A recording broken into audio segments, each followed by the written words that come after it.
all of you all that are gonna go home and write a biography on how wrong this is, you guys can kick rocks.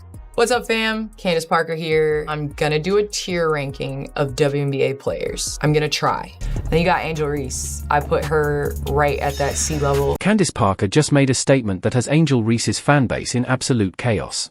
The WNBA legend didn't hold back, ranking Reese as a C-tier player, sparking instant backlash across social media. But instead of walking it back, Parker stood firm and brought receipts. Her stats-based breakdown challenged everything fans have been saying about Reese's recent performance.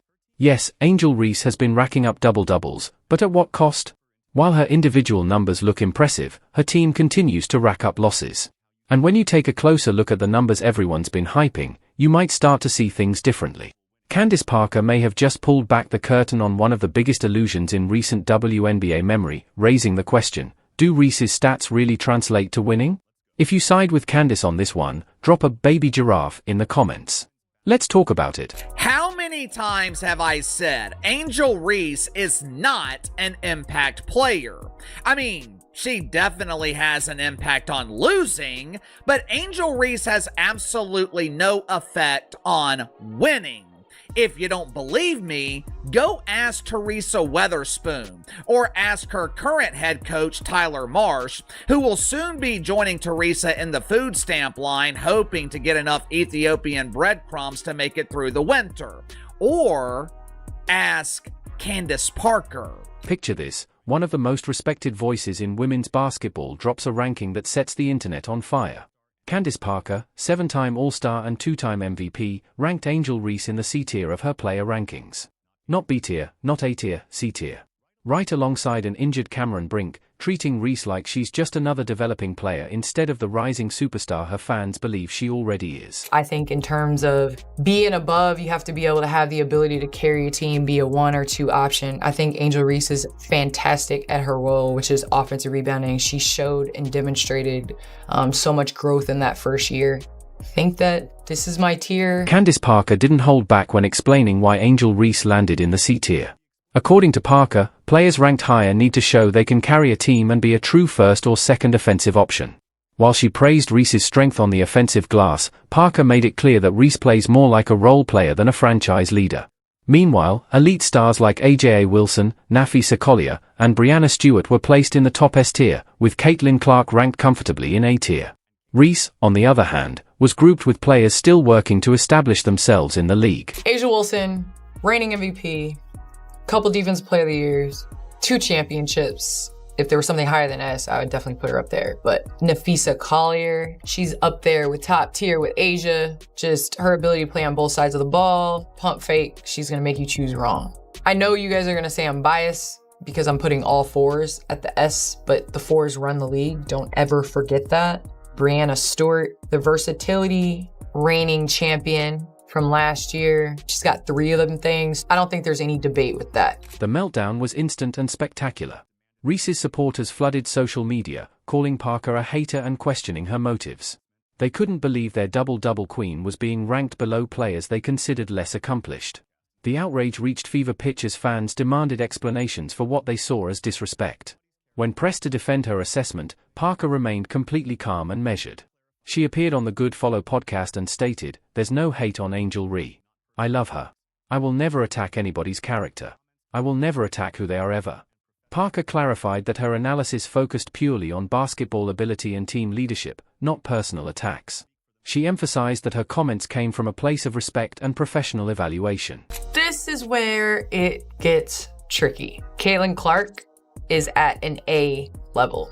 I think in time she's gonna raise up to that S, but in order to put her at that level, she gotta have a couple more years. So I'll put Kelsey Plum at the A level. 2-time champ, now took on the challenge to be #1 option in LA. I would say KP is definitely in that tier. I would love to put Sabrina Ionescu in that A range. She got that elusive championship. She's one of the best shooters in the WNBA, if not the best shooter in the WNBA. You know what makes Parker's criticism impossible to dismiss? Her credentials speak for themselves. This isn't some random analyst throwing shade. Parker built her reputation through years of elite performance and championship-level basketball IQ. When someone with her basketball knowledge speaks, people listen. The ranking system revealed Parker's priorities perfectly. Caitlin Clark's A-tier placement showed Parker values players who elevate their teammates and impact winning beyond just individual statistics. Clark's ability to transform the Fever's entire offensive system demonstrated exactly what Parker meant by carrying a team. Uh-oh, Candace Parker. You've upset the Reese's Pieces and they're not happy about it. They're gonna be coming after you any second. Oh, they're already coming after you. Oh, snap. Oh, snap. Candace Parker asked to put certain players in a tier list. You have the S tier, you have the A tier, you have the B tier, and you have the C tier. And where Candace Parker put Angel Reese on this list and her explanation about it, it has upset a large number of the Reese's Pieces delegation. Basketball analysts started coming out of the woodwork to support Parker's honest assessment. They recognized what casual fans missed. There's a massive difference between accumulating stats and actually contributing to team success. The question everyone started asking was simple but devastating. What does a WNBA legend see in Angel Reese's game that her biggest supporters are missing? Parker's ranking wasn't personal or random. It was built on cold, hard basketball fundamentals that separate role players from franchise cornerstones. Chicago Sky, y'all stink, bro. Y'all, look, there's trash and then there's trash. You know what I'm saying? But look, man, the Chicago Sky got destroyed by the stud butts. Everybody watches the stud butts. Shout out to Courtney Williams and Tisha Heiderman, man. Listen, stud butts stood on business today. Nafisa Collier stood on business today. They destroyed the Chicago Sky. The Minnesota Lynx game changed everything. Angel Reese committed 9 turnovers in a single game. And suddenly, everyone could see what basketball insiders had been whispering about all season. This wasn't just a bad night. This was the moment that exposed the fundamental flaws in Reese's game that her double-double stats had been masking. This is from last night's game. Angel Reese was back to doing Angel Reese things. Blowing layups, getting her own rebounds. They've turned her into a point forward. She had 9 turnovers last night. I think her plus minus was minus 19. But all we keep hearing about, she now has 2 double-double streaks of more than 10 games or 10 games plus. She had one last year, now she has one this year. She's the first WNBA player to ever do this. This is from last night's game. Angel Reese was back to doing Angel Reese things, blowing layups, getting her own rebounds. They turned her into a point forward. She had 9 turnovers last night. I think her plus minus was minus 19, but all we keep hearing about, she now has 2 double-double streaks of more than 10 games or 10 games plus. She had one last year, now she has one this year. She's the first WNBA player to ever do this. Angel Reese, part 53, let's get it! We love pray-ups. Bang! I heard she wanted to dye her hair, and the stylist said, what color you want? And she said, butter pecan! Bang! She gets blocked by defenders who don't even bother jumping. Me bound. One more time. Bang! She almost had a triple-double. One more turnover, and she would have had it. Bang! 9 turnovers is crazy, so is a no-look poop pass. Oh, no! Bang! Let's be real about what happened in that disaster. The Sky were actually competing early in the game, staying within striking distance of Minnesota. Then Reese's decision-making completely fell apart. She started forcing passes that weren't there, trying to thread the needle when the simple play was right in front of her. The turnovers piled up as Reese's basketball IQ crumbled under the slightest pressure from the Lynx defense. She got the brakes beaten off of her. She had 9 turnovers and was just an awful. If you watch the game, she was awful. You know what made it worse? The types of turnovers Reese was committing. These weren't forced turnovers from elite defensive pressure. We're talking about sloppy passes sailing over teammates' heads, traveling violations from poor footwork, and ball handling mistakes that would make high school coaches cringe. The Lynx didn't even have to work hard to get these steals. Reese was practically handing them the basketball. Does anyone know how that party rock song goes? Every day I'm shuffling. Do, do, do, do, do, do. Bang! I know it's construction season and all, but who called in the bulldozer? Bang! And it was this play right here when 2K realized, yup, that's our cover athlete. 2K? More like 75K. Pay her more. Bang! Watching her play got me fiending football. Said, oh no, it's picked off again. Bang! Whoa, whoa, whoa. Settle down. You're going too fast. You're going too fast. On! Hey, I got an order here. It says a hip check. Here's where it gets interesting. Opposing coaches started studying this game film like it was a blueprint. They realized they could target Reese specifically because she'd crack under defensive pressure and give away possessions. Teams began running specific sets designed to force the ball into Reese's hands in uncomfortable situations, knowing she'd likely turn it over. This wasn't some isolated incident, either. The 9-turnover nightmare was just the most obvious example of a troubling pattern that plagued Reese's entire season. Game after game, she'd rack up impressive rebounding numbers while simultaneously destroying possessions with careless mistakes. The Sky were losing winnable games because their supposed star couldn't protect the basketball. Angel Reese is the double-double queen.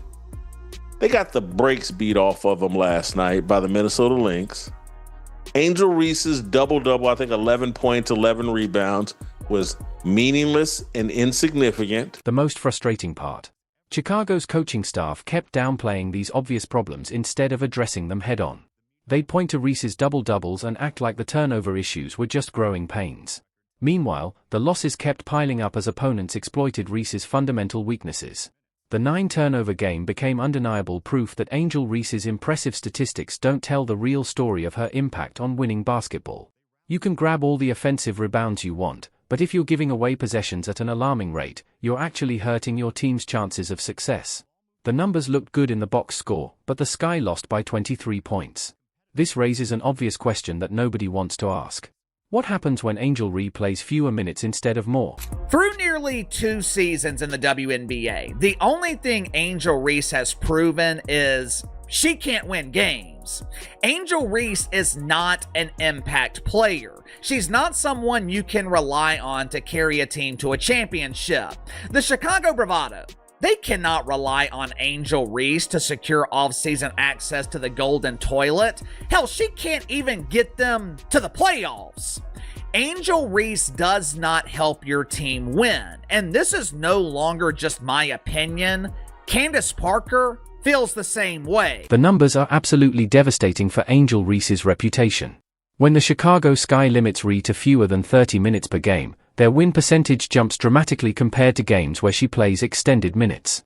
This pattern completely destroys everything the media has been telling you about Reese's value to her team. Let's be real about what the actual data shows. Chicago performs significantly better when Reese's playing time gets reduced.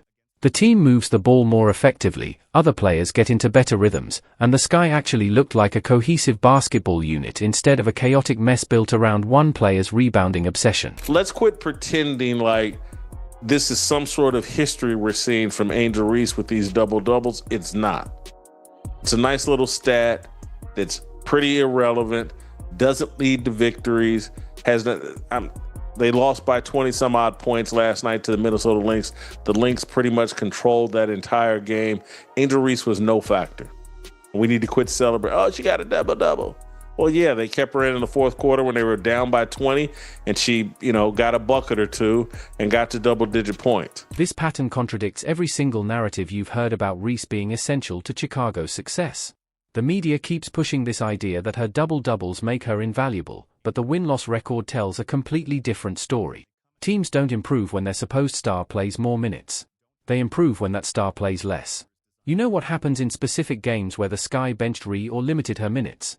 They rallied.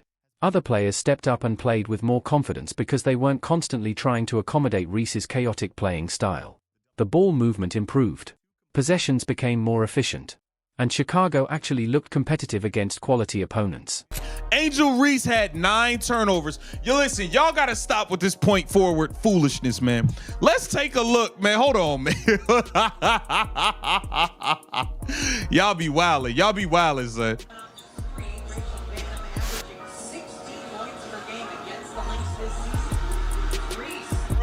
Bruh, come on, man. Y'all gotta stop. Y'all gotta stop, yo. Y'all gotta stop.